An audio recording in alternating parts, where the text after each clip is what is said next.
Shalom Alaikum. This is author Kim Berrios here again with another post podcast on things that you ought to know before you uh, make a really big mistake. Um, wow, I just realized that my ears are really clogged. Um,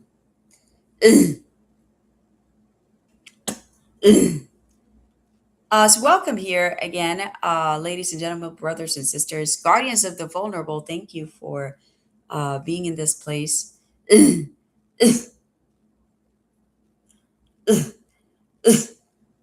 we've been talking about a lot of things since last night, and here's another one.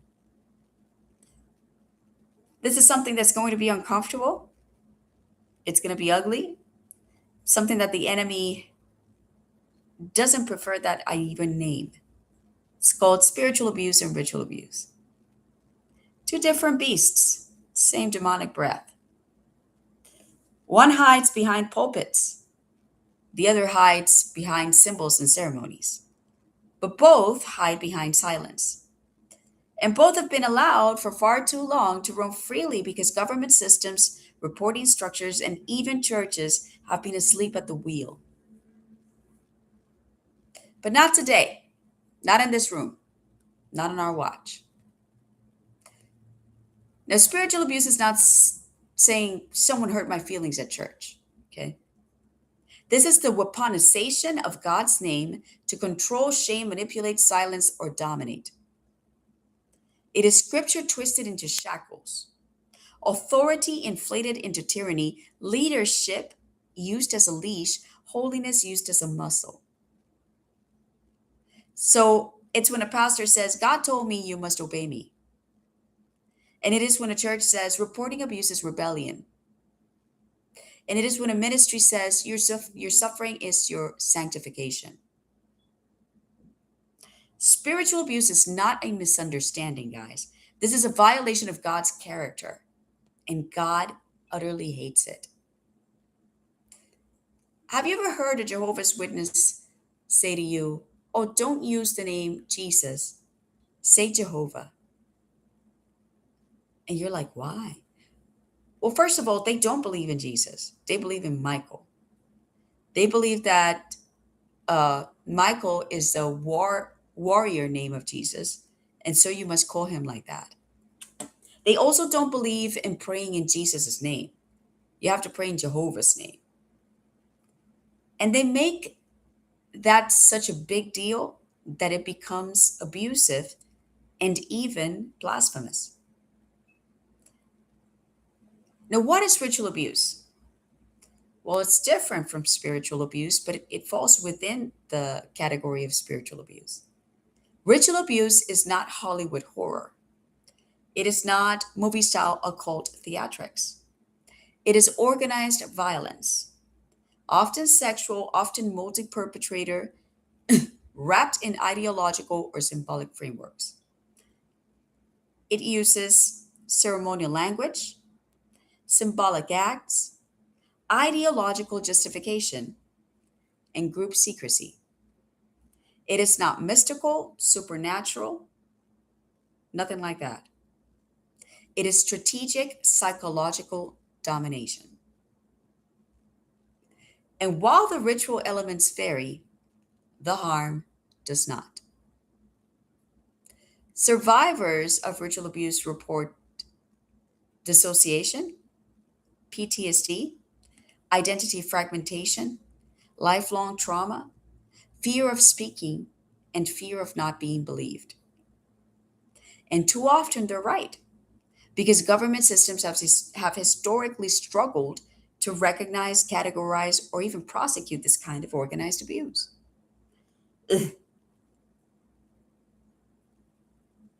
Now, if we want to protect people, truly protect, we have to know what we're looking at.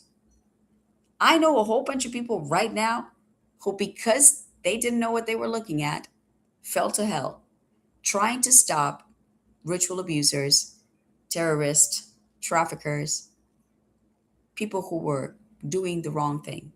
Well, This is why it's important for us to know what spiritual abuse is versus ritual abuse. I don't care about the people who fell now because I can't care about them.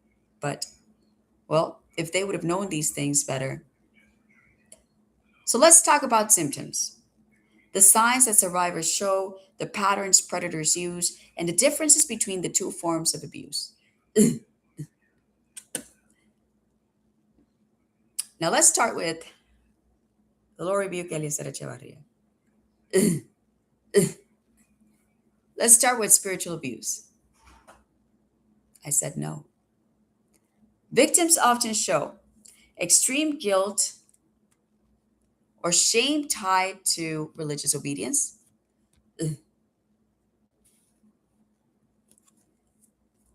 fear of displeasing leaders, loss of personal autonomy, confusion about God's character, isolation from family or outside relationships, anxiety around scripture or prayer or rituals, belief that reporting abuse is sinful, emotional dependency on the abuser, panic at the idea of leaving the church or group or cult, feeling watched, monitored, or spiritually evaluated. Behaviorally, they may apologize excessively, seek permission for basic decisions, avoid discussing church issues, show signs of coercive control, exhibit trauma responses during religious conversations, or even during rituals. Spiritually, they may believe God is angry, punitive, or disappointed. They might feel unworthy of love, divine punishment for disobedience, they might fear it, and they may lose trust in spiritual authority entirely. Now, the symptoms of ritual abuse are slightly different, though sometimes they might converge. And let's look at this ritual abuse also as organized ideological abuse. Victims often show dissociation or memory gaps, nightmares involving symbolic or ceremonial imagery, extreme fear of specific objects, phrases, or rituals, hypervigilance, difficulty trusting groups, sexual trauma symptoms, fear of retaliation from a network, not just one person, fragmented identity or parts, somatic symptoms triggered by symbolic cues, deep confusion about reality versus manipulation. Behaviorally, they may avoid certain dates, colors, or symbols, display panic when discussing ceremonies, fear group retaliation, show signs of conditioning or indoctrination, and exhibit trauma responses to ideological language. Spiritual abuse symptoms revolve around religious authority, doctrine, and fear of divine punishment. But ritual abuse symptoms revolve around organized violence, symbolic conditioning, multi perpetrator trauma, and ideological manipulation. The Lord rebuke you, Satan, in the name of Yeshua.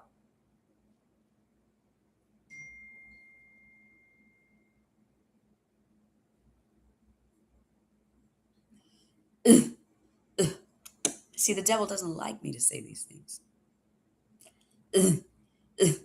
So he tries to come in to stop us.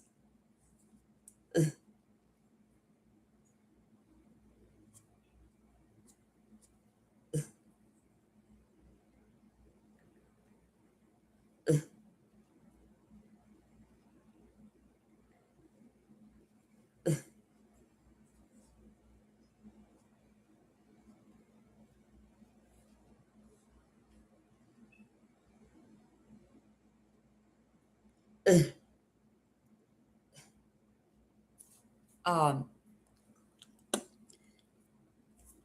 so, spiritual abuse victims essentially fear God's wrath or their leader's disapproval. And ritual abuse victims, on the other hand, fear group retaliation, ceremonial triggers, or systematic violence. Different roots, different fruits, but same poison. Now, I want to talk about how law enforcement currently asks victims to report these issues and why the system is failing. Law enforcement typically categorizes spiritual abuse under emotional abuse, psychological coercion, domestic violence, clergy misconduct, and financial exploitation. Let me explain to you why this is a problem. There is no dedicated category for spiritual abuse. There is no specialized training or task force for recognizing religious coercion. And they do not have protocols for church based reporting. I. Victims are often told, this sounds like a church dispute. This is a civil matter. We can't intervene in religious disagreements, which means that predators thrive in the cracks. Law enforcement uh, handles ritual and organized ideological abuse a little differently. They typically ask victims to report sexual assault, physical assault, kidnapping, child abuse, human trafficking, organized crime. And let me say this, ritual and organized ideological abuse is human trafficking and organized crime. It does involve sexual assault, physical assault, and kidnapping. But when victims mention ceremonial elements, symbolic acts, group rituals, ideological conditioning, they are often met with skepticism, minimization, misclassification, the words, that sounds unbelievable, or we need physical evidence. Um, we often hear, we don't have a category for that. And a very, very famous one that I've been asked many times is, do you take medications or something like that? Or have you seen a doctor for this? And the most famous is obviously, we want to take you into the hospital to get an assessment, a mental health assessment. And I end up Baker acted for 3 or more days. Do you know that that's discrimination? You don't, do you? It's actually against my civil rights for you to do that. Now, government language, unfortunately, also focuses on credible evidence, verifiable details, and corroboration.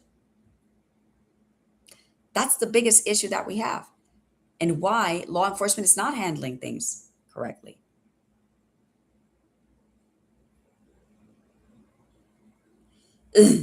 But trauma survivors of organized abuse often have fragmented memories, dissociation, like I said, fear of retaliation, shame, conditioning to stay silent, and so many other complex trauma symptoms, like, for example, the effects of the ritual abuse itself, which can uh, it can include things like visuals, like visual things, seeing things that other people might say that's not there, but it is. It's just in the spiritual world. You don't understand it, but it is happening somewhere. And there's no way to explain that to a cop that they will understand it unless they are a believer like you. But they will still not have a way to report it the way that they're supposed to, or that it's supposed to. So the reporting system is built for linear trauma, not complex trauma, basically. And predators know it. Spiritual abuse and ritual abuse share the same skeleton. They exploit belief, they weaponize fear, they isolate victims, they silence dissent, they thrive in secrecy. They flourish where oversight is weak. Both crush the vulnerable, and both distort God's name. Both destroy innocence, and both demand a response far stronger than what we've seen.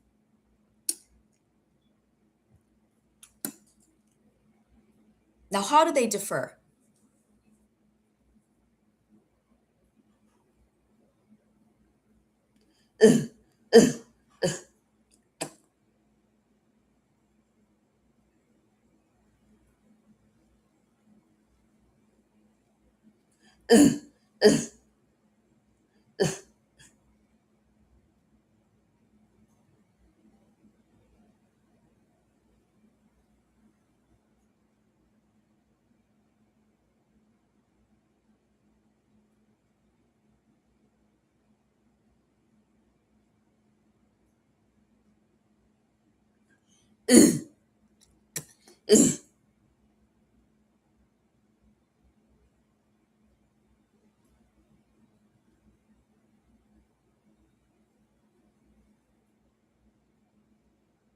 I renounce you, Satan,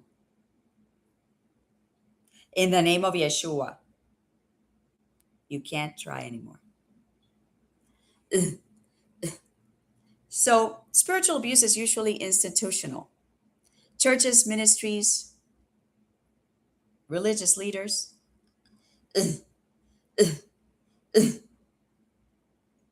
Ritual abuse is usually organized.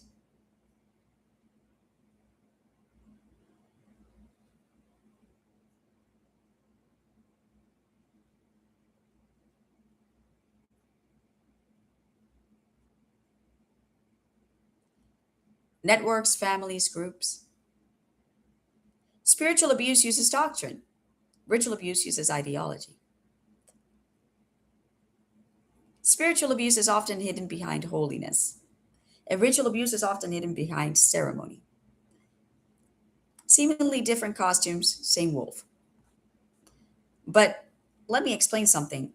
Number one, ritual abuse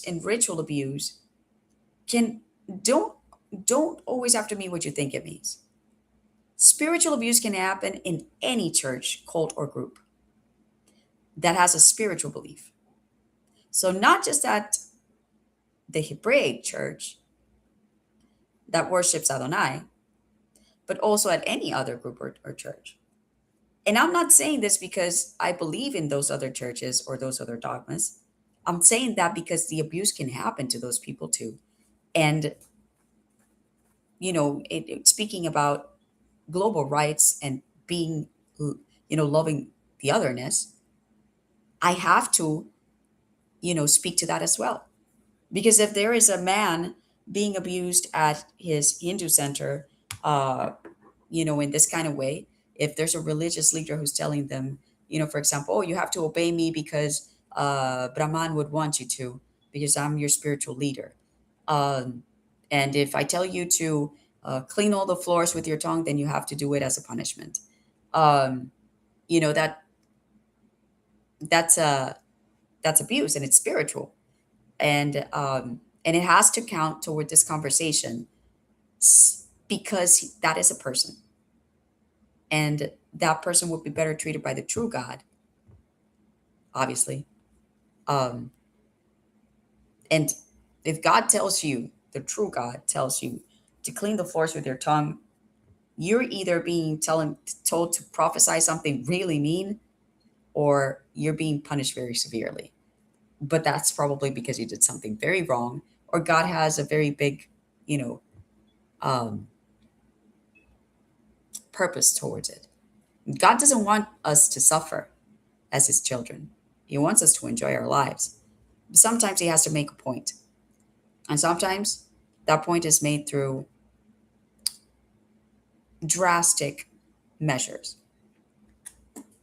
But that doesn't make our God cruel.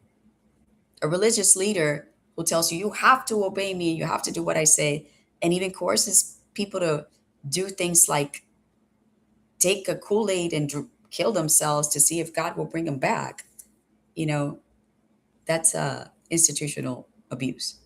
And it has to be counted so that we can keep one another safe. Ritual abuse can also happen in the Christian church, and not just uh, in a setting of, you know, um, witchcraft or divination, santeria, spiritism, anything like that, satanic cults, whatever. Ritual abuse can also happen in the Christian church. Uh, for example, if a person is forced by, let's say, a clergy member like a priest to to flagellate or self-flagellate, that's abuse.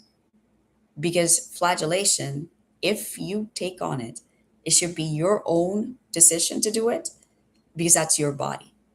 But when somebody else tells you to do it, and it's not that God said you have to do this, there is no spiritual evidence toward it, then, you know, it falls into abuse. Now, how do you know if a priest is telling you, do this because God said it? And there is a very fine line between believing what a spiritual leader will tell you and what God tells him to tell you.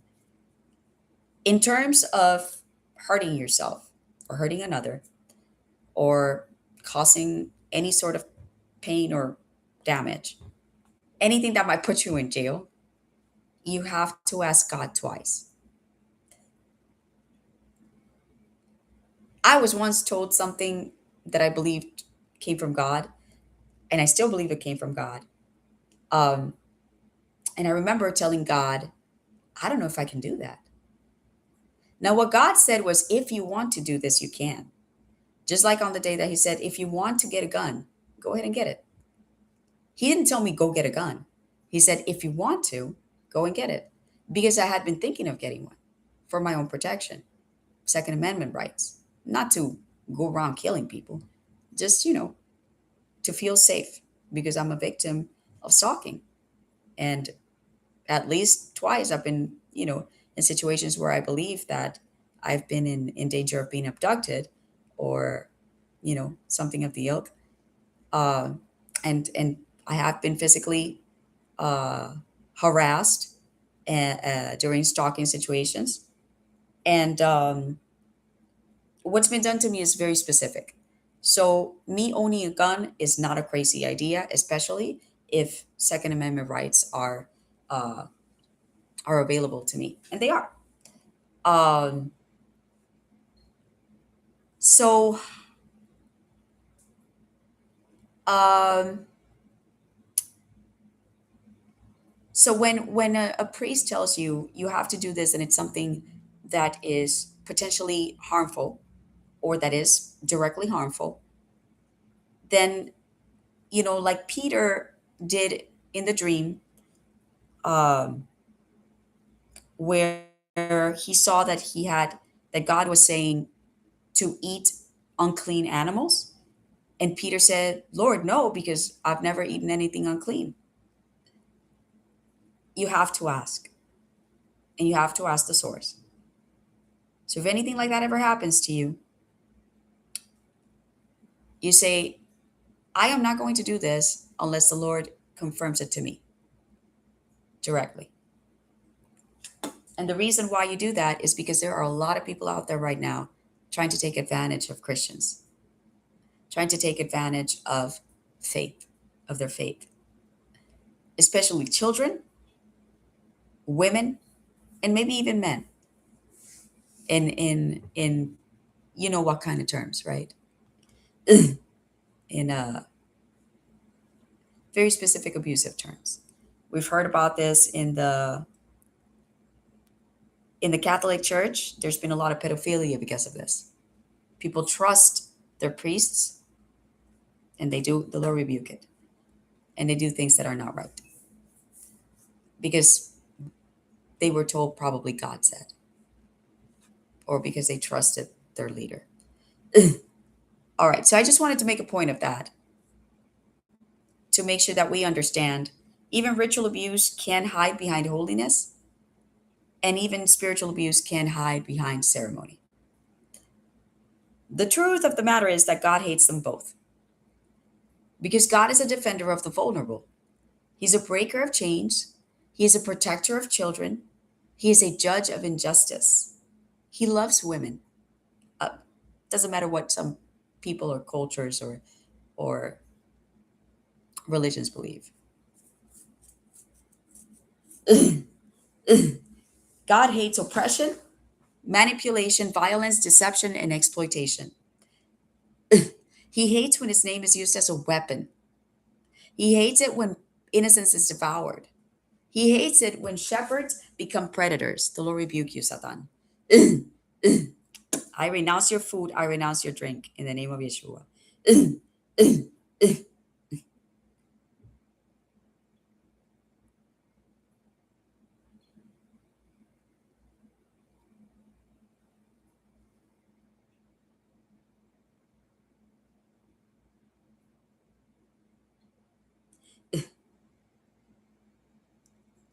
He hates when shepherds become predators. And he hates it, hates it when governments shrug about it. Because he created government, you see. First, government was him. Don't you know that?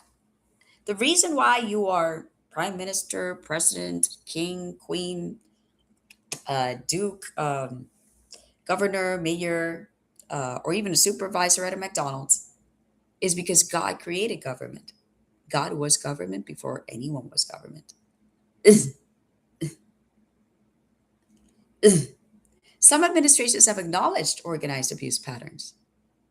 For example, during the Clinton era, federal agencies increased attention to child exploitation networks and interstate abuse cases. Not perfect, but at least there was a movement, funding, task forces, interagency cooperation. It wasn't enough, but it was something. Other administrations have deprioritized these issues, unfortunately. Some areas focus heavily on other national priorities: terrorism, economics, foreign policy, while domestic abuse networks received less attention. Some administrations reduced funding for social services, mental health programs, or child protection infrastructure. Child protection. Some areas emphasized local control, leaving states overwhelmed and undertrained. And some areas have unintentionally increased vulnerability. When social services are cut, victims suffer. When mental health programs shrink, survivors suffer. When reporting systems weaken, predators thrive. When oversight decreases, organized abuse becomes easier to hide. Now, this is not about parties, it's not about candidates, it's about patterns. Patterns of neglect, underfunding, misclassification, poor training, lack of recognition, bureaucratic paralysis, and the enemy loves bureaucracy. It is his favorite hiding place. I mean, same sex marriage. Hello. We had DOMA. Why did you change it? Love is love. No, you don't. What? I think you needed a Snickers that day, Obama. We need clear definitions of spiritual and organized ideological abuse to be able to improve this problem. Federal recognition of coercive control, national reporting frameworks, mandatory training for law enforcement, trauma informed protocols, interagency cooperation, public education, specialized prosecution units. Because right now, victims walk into police stations and are met with blank stares. I was told by a 911 uh, responder when I said, I think I'm suffering a direct attack, a directed attack, energy attack, and these are the symptoms I'm having. She said, we don't deal with things like energies and stuff like that. And I have to say it in that tone, that bimbo tone, because she sounded like a bimbo saying that. And it's not her fault. It's a system that hasn't trained her to understand what directed energy is. And directed energy is something that possibly the government should be taking or would have taken more seriously if they weren't playing with the thing. But they're playing with the thing. So what can I do? Right now, survivors report ritualized abuse and are told, that sounds unbelievable. Right now, spiritual abuse victims report church based harm and are told, that's a private matter. Right now, predators rely on government confusion. They're feasting on it, they're making parties on it, and they're hurting more people on it. And they're getting money out of it. Money that they're spending on everything. So that blood money, I don't know if you ever think about that. But let's think about that right now. The money that comes in from trafficking into a criminal's hands, and we're talking about prostitution of children, of women, of illegal immigrants, um, exploitation in different ways, even ritualistically, you know. And I don't know if you know what that means, but a child, for example, can be exploited by being told, you have to do this because it's my religion. So if a parent is taking a child into an altar, for example, uh, a spiritism altar, and the child doesn't know what it is, it's already abuse because they don't understand what's going on. They're not choosing it for themselves, and the parent may be lying to put them there. They most likely are. Most of them do. They're not going to say to the child, nothing will happen to you. Maybe some of them will say, this might feel a little scary, but then they'll say, but it's okay because you're being protected, because you're going to have angel, and I'm right here. All that. The Lord rebuke you. The Lord rebuke them. And the same thing goes for, you know, the church of Christ, and even the Jewish church. You might not believe that, but I have researched this, and there is ritualistic and spiritual abuse even at the Orthodox Jewish Church. Terrible. And in fact, that's what Yeshua. One of the things that Yeshua came to eradicate was spiritual abuse.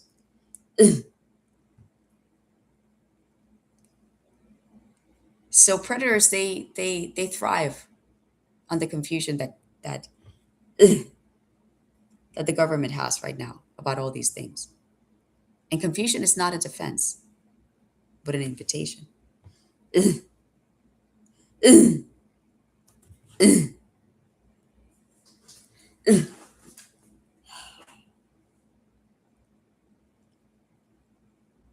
What do we do?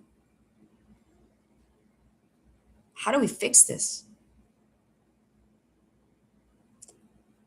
We can't wait for government to wake up. We can't wait for Congress to find its spine. We can't wait for agencies to update their manuals. We have to do something now. We must act. We have to start training our pastors to recognize abuse signs dutifully, firmly, boldly. We have to create church based task forces. Yeah. And you say, well, what does that look like? What does that look like? You take your strong prayers, your the people who are strongest in prayer, the people who are strongest in fasting, and that goes hand in hand, and the people who are strongest in deliverance, the people who are strong in uh, counseling. Those people, you take them and you put them into a task force called the Spiritual and Ritual Abuse Task Force. Call it that, because it needs to be, like Space Force, it needs to be something that is very specific, and that when people hear it, they understand exactly what you mean. Spiritual and Ritual Abuse Task Force. It means there are tasks that are going to be against these things, or these abuses, and we're going to create force against it. And we are the force, the people, right? Okay. And just so you know, you can build these task forces out of the people who are in the church, who already have these talents and gifts of the spirit, and you can also train people to do these things. Um, can you train people in deliverance? You can ask God who can be trained, and He can tell you. That's what I would do. Um, We also need to build survivor safe reporting channels. We need to partner with trauma informed professionals. We need to establish protocols for when a victim walks through our doors. We need to teach congregations how to spot manipulation. We need to publicly condemn spiritual abuse, very publicly, but not just against Christians.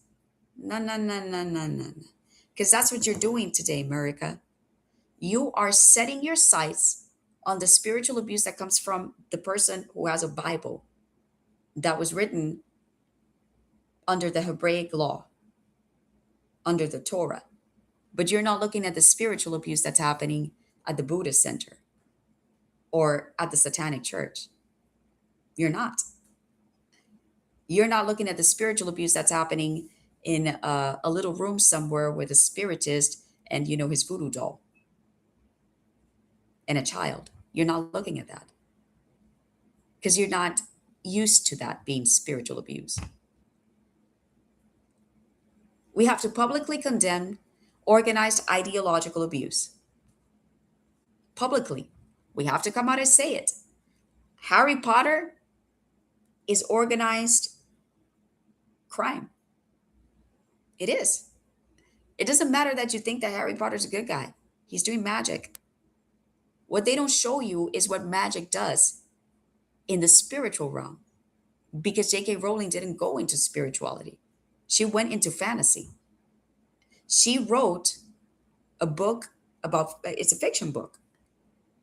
It's a book on, and it's totally, or mostly, a lot of it fiction. But the biggest fictional part of it is that Harry Potter is a good witch, or that as a witch, he can be righteous, you know? And that's not the truth. All witchcraft is evil because all witchcraft is a manipulation, the illegal manipulation of the spiritual realms. It's not allowed, really. And when I say it's not allowed, it means that it's against the law of God. Now, when we say God allows witches to do something sometimes, what we're really saying is God has a plan. And the plan is usually to either break the will and the heart and the mind of a witch and completely eradicate their system and their cults and their followers, like he's doing with Satan, or he wants to redeem this person and some things will be allowed in that respect, or he wants to condemn someone and he puts a witch against them. God has many ways. Mysterious he is. um we have to refuse. Oh, so we need to talk about these things publicly. We need to stop being witchcraft allowers or mystic allowers of the mystical and occult, because what we like about the occult is that we don't know what's behind the veil, and it's you know so kind of cool to try to find out. Do you want to know what's behind the veil? Your dead grandmother trying to rest, and some stupid witch who doesn't like you trying to wake her up and torture her so that you can be hurt. That's what's happening behind the veil. That's the mystical part of it. The mystical part is that they're able to wake up your grandma because Satan is very evil and he gives them some powers. And your dearly departed grandmother, who went piously to rest and she was waiting for Yeshua Jesus, she was unfortunately woken up because somebody thought that you were too pretty, or because she was some witch was crazy and thought that their spouse was cheating on them with you, or just because somebody decided that you had too much money and now they want to see you fall. That's how it goes. That's the real Harry Potter right there. And they're not the Voldemort. They're not. Um, they're all witches are Voldemort. They don't act like Voldemort. Sometimes they act like Harry, but the end game is the Voldemort effect. Um, and no, Voldemort is not powerful and victorious. He was powerful and stupid. Okay, so refuse. We need to also. So what? Let me go back into this because this is really important, guys. It is more widely known. The reason why I want to make a focus on this is that it is more widely known that the Catholic Church has pedophilia, right, and that there are certain issues that the Vatican has had to deal with publicly and within their own little government system, um, to try to stop the pedophilia from happening, uh, and the media from asking questions. Um, and that's the truth. Uh, you know, there have been many scandals along 2000 over 2,000 years that the Roman Catholic Church has been um, a part of. One of the things that God told me actually was that they were involved in a scandal that hasn't been very publicized concerning spiritual um, experiments with animals, trying to, yeah, like witches, like witches. It's not good. Um, so we need to talk more about the fact that ritual abuse, or that rituals like magic, occultism, New Age stuff, even Buddhism and Buddhist and Hindu meditation are harmful. We need to talk about how Reiki is harmful. And we need to talk about it in ways that speak about how some people use this in organized crime to hurt others. We need to make this so public that when your child sees Harry Potter on Netflix, they say, can we watch something else? Because they understand now that a witch is not a good thing, that it's a person who doesn't know who they are, they don't know who God is, they should, but because they're lost, they are going to hurt other people using spiritual tools that aren't allowed in heaven.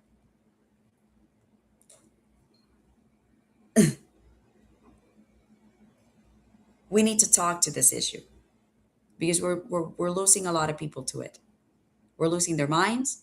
We're losing the economy is losing by these people are leaving the task for the workforce.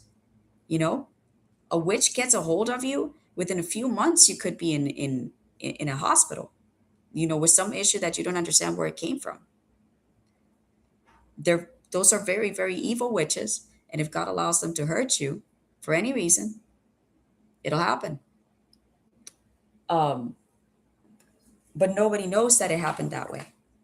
There is spiritual evidence, but like we already discussed, if law enforcement and government doesn't believe it, and I've been in situations, discriminatory situations, and I've already talked about this many times, where I've been inside of a hospital and I've heard nurses say in a mental center, you know, one of those places, and I've heard nurses say things like, if you're hearing the voice of God here, or if you can see demons, you're going to stay here a really long time.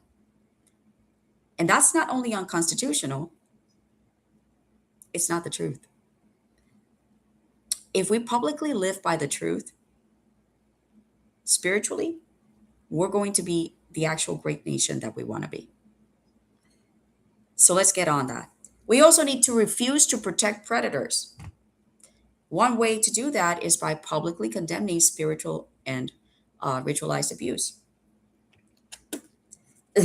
We need to refuse to hide scandals. Hello. We'll need to refuse to silence victims. One way in which we are silencing victims is like, for example, last time I was put in the hospital, I heard a lot of people telling me, I do deliverance coughing. I do deliverance coughing. Um, and I was being told to go to my room to cough, but not gently. Go, go, go. Go to your room. Go to your room to cough. Don't come with that here. If you're going to pray, pray somewhere else. That way. A nurse in a behavioral health hospital or crisis unit. This is like a prison. This is not conducive to anybody getting better. I got to be really honest with you. A crisis unit is absolutely no place for a person to get better. It's a place for a person to feel like they're a criminal, like something is wrong with them, and not like they should have hope that they're going to get better. A behavioral health center is a place where, unless you take your medication, you have no hope at all. At all. At all. We're going to jam that med right down your throat no matter what. And I think that's unconstitutional too. And they tell you, oh, you can refuse medication. But you want to know what I have learned from refusing medication? They make you stay longer. They try to put you in, they immediately think about putting you in court so that they can tell you that you are not competent to make your own decisions, and so that they can leave you longer with medication that you have to take, or there are going to be more austere measures. That's how it was described to be by a provider. That is coercion, and it is illegal. So, another way in which I felt that I was being silenced this last time that I was at the hospital was that, I told them I wasn't having all the symptoms that the person who put me in the hospital thought that I was having.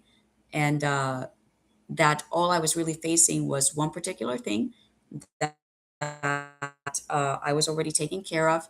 And that when the person signed a stupid ex parte to put me in the hospital for it, um, she said, that, what was it? Hold on. I gotta say this. Um, oh, how was it that she put it? Well, anyway, um, the symptom that I was having, and I'm not going to discuss it right now. It was something that I could deal with on my own, and that at that time I was already dealing with it, and I was progressing. So so this had to do with something that they could potentially help me with. But I would have been there out of there in a few days if they had just like noticed that all that was happening with me was that I was praying a lot, you know, and I was having some trouble eating, but um, that's not something that you fix with a pill. Um, and I told them, that the reason that I wasn't eating quite well was that I was having some spiritual symptoms, and God was telling me not to eat all my food because it would potentially spiritually contaminate me. Do you want to know what the doctors told me, what the provider said? That I was too spiritually involved, too spiritually fixated, and that's why I couldn't eat. And that is also unconstitutional. I'm glad that I found a doctor there who was smart. um, and I was able to go home in a very in a suitable. It wasn't completely suitable. Let me just say that, because I would have taken me out of there. Period. But I guess he felt he had to do one part of the job, and I was let go by taking medication only one day. Um, I and that was he said, I'm going to make you a deal. Just take it tonight. You can go home tomorrow. I'm like, only tonight? Okay. I'm super allergic. For some reason, I've become super allergic to all these pills. Super. And I've had myriad of symptoms, but not only the symptoms that come from, unfortunately, from the ritual abuse, not the ritual abuse, but the allergies. I'm sorry. But also from the electronic harassment. And that's a thing that we're not going to talk about today. Um, Today, what I'm going to do is I'm going to ask you, I'm just going to cut it here because I'm going to ask you, no, I'm commissioning you to become guardians. The church must become the safest place in America, not the quietest. And people need to start taking care of themselves and of others by speaking the truth, by speaking to justice. We need to be guardians of survivors. We need to be guardians of the vulnerable. We need to be guardians of children. And we need to be guardians of the integrity of God's name. And I know not everybody who comes here is going to be somebody who believes in the true God, but that's the truth nonetheless. This is our time for us to speak boldly. It was the time a long time ago. We have to act decisively about these things, and we have to refuse to be silenced or to become silenced or to silence others. We must refuse complicity, and we have to refuse apathy. We also have to refuse being stupid, remaining uneducated. Because a textbook text tells you something, it doesn't mean that that's all there is. Just because your title is medical practitioner, it doesn't mean that you cannot say spiritual is also real. It doesn't. Even if you don't believe it, even if you don't believe in God, I think that the medical profession has to, has to involve spiritual education. The reason is that we are spiritual beings, and you cannot have a body without a spirit. You can't. Some people walk around with their spirit dead, but that's something completely different. The enemy is sarcastic, guys. So we're going to be sarcastic right back. Oh, you thought we weren't going to notice what we were doing? You thought we wouldn't speak? You thought we wouldn't rise? Watch us. We've been doing it for a really long time. And the one who said, I'm going to let you, was God Himself. Because without His permission, none of us would be here. After the fall, He could have gotten rid of us. But instead of that, He said, all right, I'm going to let you live, not in the garden, but I'm going to let you live. And on top of that, then He said, okay, I'm going to feed you. And on top of that, He said, okay, I'm not going to let the animals and the environment kill you. And on top of that, He said, I'm not going to let illnesses kill you. I'm going to let you try to, help yourself. I'm going to let you be intelligent enough to produce medicine so that you can, and I'm going to let that heal you. Um, and on top of that, He said, I'm not going to let Satan fool you all the time. And on top of that, He said, I'm not going to let him take your soul if you believe in me. And I'm not going to let him hurt you if I'm your God. And a lot of other things, just like that. And that's why Yeshua exists. So, in conclusion, spiritual abuse and ritual abuse are not myths. They are not exaggerations. They are not fringe concern. They are present, they are destructive, and they are preventable. And today we declare, let us do that. Not in our churches, not in our communities, not in our generation, or the next, or the next, or the next. Leolam Vayed, which means forever and ever.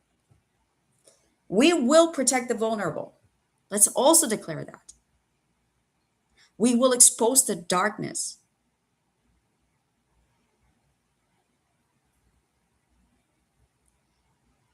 We will train our leaders. We will demand government accountability. We will build task forces. We will speak the truth. We will defend victims and survivors. We will honor God. And we will not be silent. Once again, Shabbat Shalom. And wait on it. There may be another one of these very soon because I'm in a motel room. I didn't go to church today. I haven't been able to watch my synagogue service, and I'm on fire. Have a blessed afternoon.